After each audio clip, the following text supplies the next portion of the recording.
মধ্যে সবই আছে, আপনারা এখন কষ্ট করে বের করেন। কিছু দিচ্ছি না। আমাকে সিইসি স্যার চেনে না।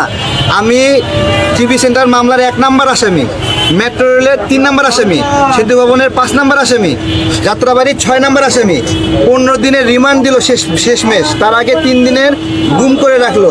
18 সালে আমাকে গুম করে রাখলো। 20 সালে শিক্ষক নিয়োগে কোটার বিরুদ্ধে আমি মামলা করছি, সেই জন্য আমাকে হলো 2 দিন গুম করে রাখলো।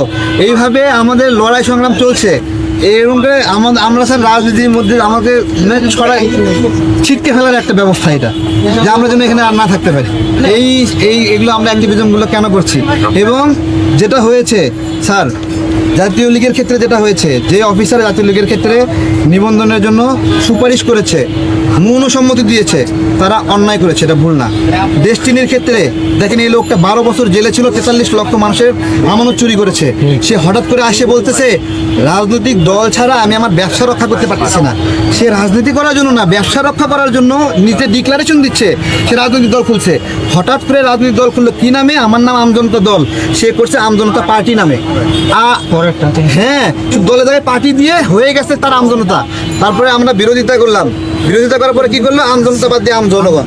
এখন আপনার অফিসাররা যাই খালি টাওয়ার খায় যে কোনটা আমজনতা কোনটা আমজনগণ।